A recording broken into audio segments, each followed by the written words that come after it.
कहते हैं कि परमात्मा के बारे में जानकारी कौन रखते हैं, तो कहते हैं कि संत लोग रखते हैं, जिन्होंने उनको अपने जीवन को साध कर उस परम पिता परमात्मा का आलिंगन किया है, उस परम पिता परमात्मा रूपी शक्ति को जाना है कि वो चीज़ क्या है। उन्होंने अपने आत्मज्ञान के चक्षुओं को खोलकर उस ज्ञान के माध्यम से, जो वेद का ज्ञान है, उस वेद ज्ञान के माध्यम से आत्मज्ञान के चक्षुओं को खोलकर ऋषियों ने परमात्मा का साक्षात्कार किया है। आइए, ऋषियों को साक्षात्कार हो जाता है, सन्यासी को साक्षात्कार हो जाता है, लेकिन कब होता है? सन्यासी कहते हैं कि जब 3 ऐषणाएं संसार के अंदर में हमें मुक्त कर देती हैं, या हम उनको मुक्त कर देते हैं, अपने जीवन से निकाल देते हैं, छोड़ देते हैं, तो तब सन्यासी का जीवन हो जाता है, जो सब चीज़ों को छोड़कर और बस केवल और केवल सुख संपदा सब कुछ किसको जानता है, किसको मानता है? परमात्मा को मानता है।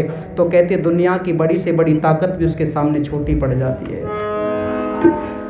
तानसेन का आप सब लोगों ने नाम सुना है। छोटी सी घटना को सुनाकर बहुत सुंदर यज्ञ का कार्यक्रम जो चल रहा है वो भी, और भजनों का आनंद भी आप लेते हुए चैनल के माध्यम से भी आप लोग, पूज्य स्वामी श्री आदित्य वेद जी के माध्यम से ये जो चैनल चल रहा है, इसके माध्यम से भी आप लोग बहुत सारे विद्वानों के, उपदेशकों के भजन सत्संग कीर्तन सुनते रहते हैं, रसास्वादन लेते रहते हैं। आनंद के साथ में सुनिएगा। तानसेन का नाम आप सब ने सुना है, और ये भजन मैं इसलिए सुना रहा हूँ क्योंकि यहाँ के जो बच्चे हैं, ब्रह्मचारी हैं, बच्चे हैं, वो मुझे कहा करते हैं कि आप वो भजन भी सुनाया करो। तो अभी मैं सुना रहा हूँ, अगर वो नहीं है तो वो उनकी गलती है, गलती मेरी नहीं है। तानसेन बहुत अच्छे गाने वाला था। एक दिन अकबर बादशाह ने उसको बुलाया और बुलाकर कहता है, तानसेन कुछ सुना। तो उसने सुनाया, और जब सुनने लगा तो उसकी समाधि सी लग जाती है। जब भजन समाप्त हुआ, गायन समाप्त हुआ, तो आंखें खुली और बहुत सा इनाम निकाल कर उसको देने लगा, और साथ में कहता है, तानसेन तू बहुत मधुर गाता है, अरे इतना सुंदर गाने वाला तुम किसका शिष्य है?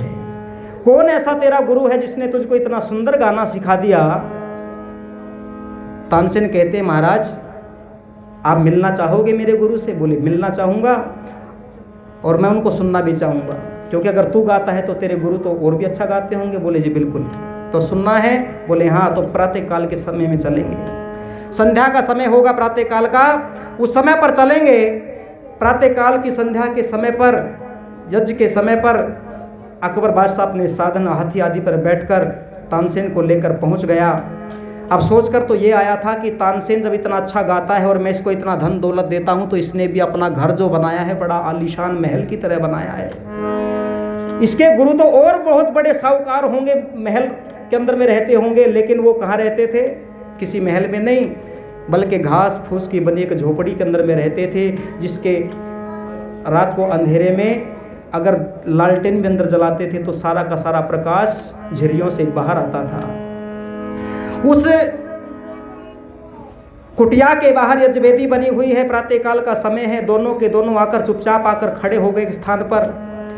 संत हरिदास जो तानसेन के गुरु थे, वो अपनी कुटिया से एक तारा लेकर बाहर आए और आसन पर बैठकर पहले तो संध्या वंदन किया, हवन किया, और फिर उसके बाद में एक तारे को लेकर गायन प्रारंभ कर दिया।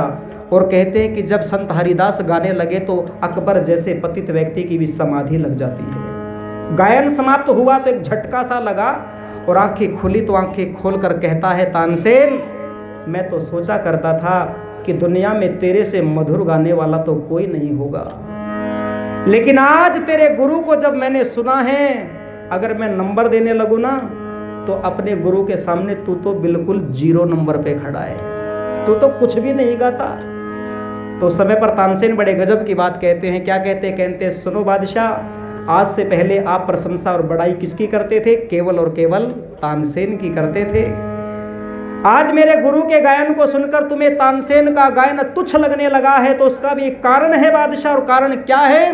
कारण ये है कि तानसेन जब गाता है तो एक दिल्ली के छोटे से बादशाह को रिझाने के लिए गाता है, और जब गाता है तो बदले में उसको इसका भरपूर वेतन भी मिल जाता है, पारितोषिक अलग से मिल जाता है।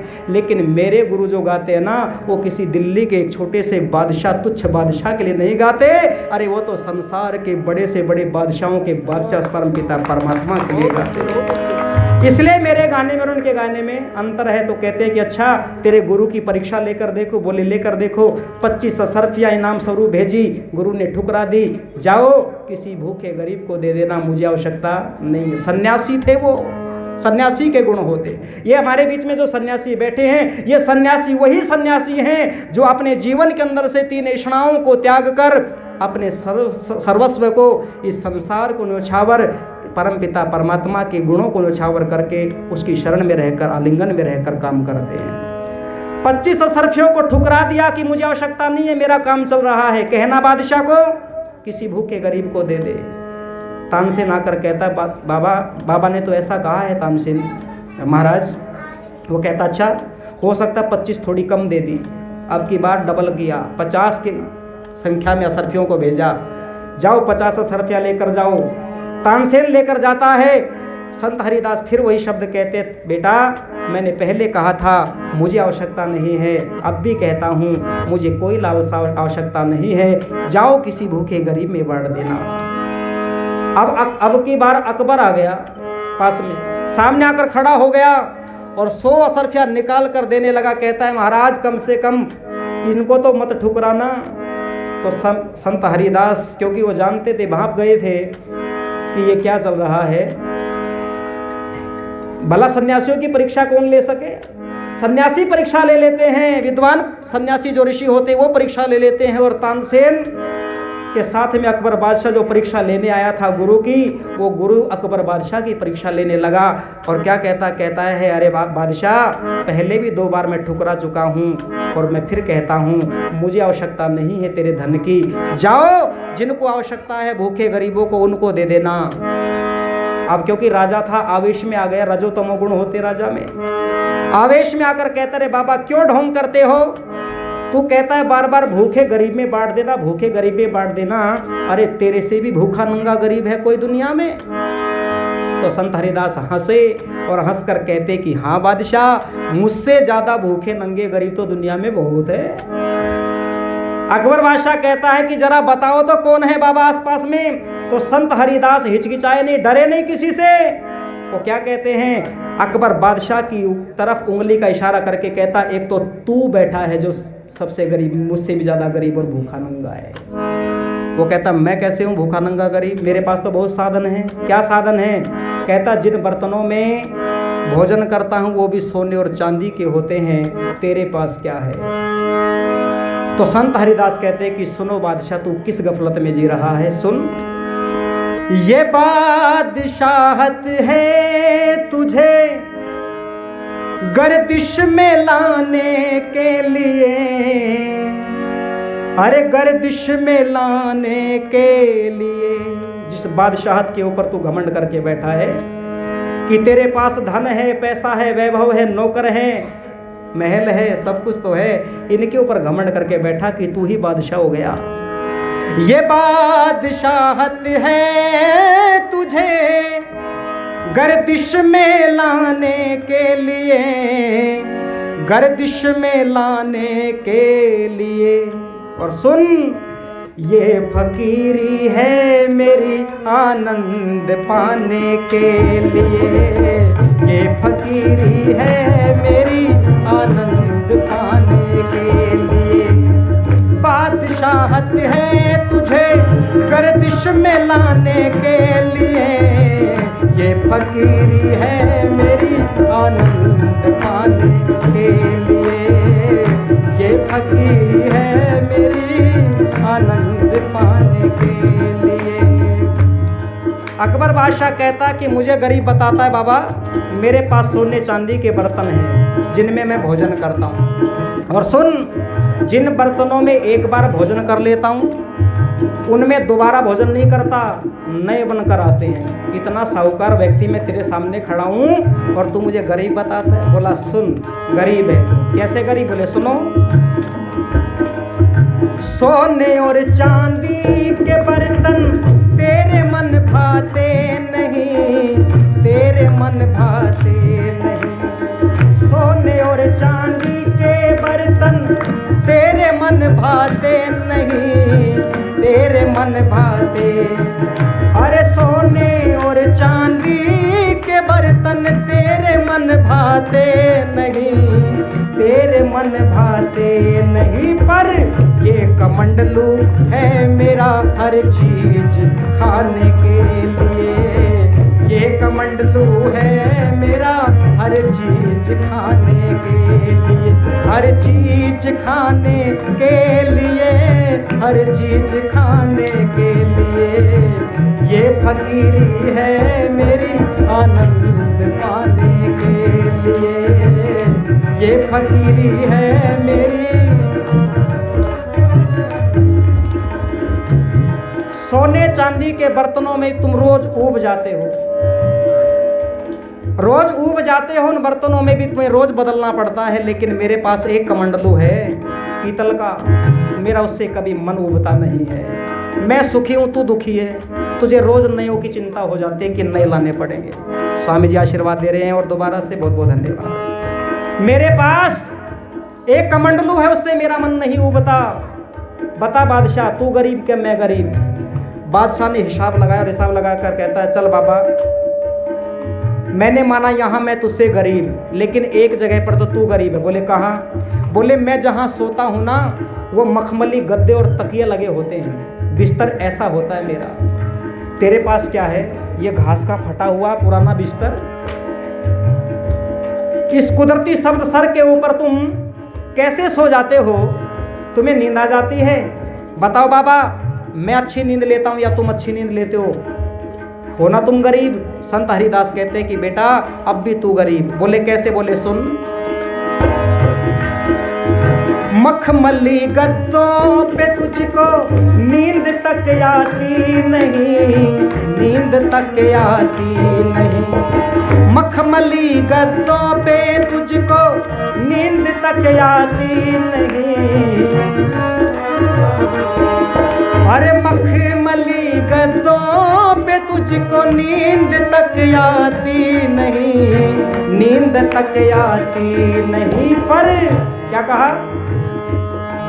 ये घास का बिस्तर बना मेरे बिछाने के लिए, कुदरती शब्द सर बना मेरे बिछाने के लिए। ये घास का बिस्तर बना मेरे बिछाने के लिए, मेरे बिछाने के लिए, मेरे बिछाने के लिए। ये फकीरी है मेरी आनंद पाने के लिए, ये फकीरी है मेरी। तुम बात करते हो मखमली गद्दों की, मखमली गद्दों के ऊपर तुम लेट तो जाते हो बादशाह, लेकिन सो कितने घंटे पाते हो ये बताओ? विचार करने लगा। हाँ, नींद तो तुझे आती नहीं, रात को करवटें बदलता रहता है बादशाह। मखमली गद्दों के ऊपर भी रात रात भर तू पढ़कर लेट कर सो नहीं पाता, करवटें बदलता रहता है। क्यों? तुझे डर रहता है कि कोई दूसरा राजा आकर तेरे राज के ऊपर कब्जा ना कर ले, तेरे धन के खजाने को लूट के ना ले जाए। इस डर में तू रात भर उस मखमली गद्दे पर बेचैन से नहीं सो पाता। मुझे कुछ लूट जाने का डर नहीं। क्यों? क्योंकि मेरे पास में जो चीज़ कोई लूट सकता है वो चीज़ मेरे पास में है नहीं, और जो चीज़ मेरे पास में है उसको कोई भी लूट नहीं सकता। जो विद्या, जो ज्ञान मेरे पास में है उसको श्रद्धा से लिया जा सकता है, मांगा जा सकता है, लेकिन लूटा नहीं जा सकता। ये सन्यासी के गुण बता रहे हैं। मुझे बड़ी चैन की नींद आती है। बता बादशाह, तू गरीब मैं गरीब? वो कहता चल बाबा, मैंने माना यहाँ भी मैं गरीब, लेकिन एक जगह पर तो आप गरीब हो। बोले कहाँ? जब मेरा मन करता है अपना मन लुभाने के लिए मैं नाचने गाने वाली स्त्रियों को बुलाता हूँ, नर्तकियों को बुलाता हूँ, मन मांगी मुंह मांगी रकम देता हूँ, नाच गाना देकर अपने मन को लुभाता हूँ। तेरे पास में है कोई ऐसा साधन? तो महाराज जी क्या कहते हैं, क्या सोचता है तू अमीर? ना, यहाँ भी तू गरीब है। बोला कैसे? बोले सुन। देखते हो नाच तुम, किसका? देखते हो नाच तुम अशमत फरोशों के सदा, अशमत फरोशों के सदा। देखते हो नाच तुम अशमत फरोशों के सदा, अशमत फरोशों के सदा। पर देखते हो नाच तुम अशमत फरोशों के सदा पर, अरे देखते हो नाच तुम अशमत फरोशों के सदा, अशमत फरोशों के सदा पर, पक्षीगण सब नाचते मेरे रिझाने के लिए, ये मोर आदि नाचते मेरे रिझाने के लिए, मेरे रिझाने के लिए, मेरे रिझाने के लिए, ये फकीरी है मेरी आनंद पाने के लिए, ये फकीरी है मेरी।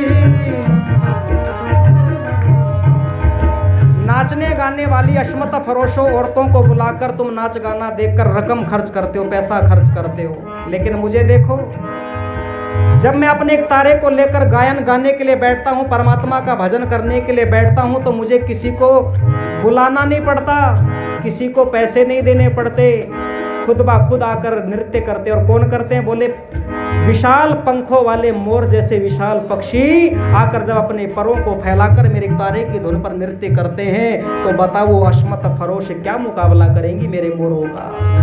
बता बादशाह, अब मैं तुझसे पूछता हूँ। और अंत में संत पूछते हैं बादशाह से क्या कि सुन, सच्ची बतला दे शाह, तू धनी या मैं धनी, अब तू धनी या मैं धनी, सच्ची बतला दे बादशाह, तू धनी या मैं धनी, अरे तू धनी या मैं धनी, चंद्र आया है हमें तू आजमाने के लिए, चंद्र आया है हमें तू आजमाने के लिए, आजमाने के लिए, आजमाने के लिए, ये फकीरी है मेरी आनंद पाने के लिए, ये फकीरी है मेरी आनंद पाने के लिए, ये फकीरी है मेरी आनंद पाने के लिए, ये फकीरी है मेरी आनंद पाने के लिए,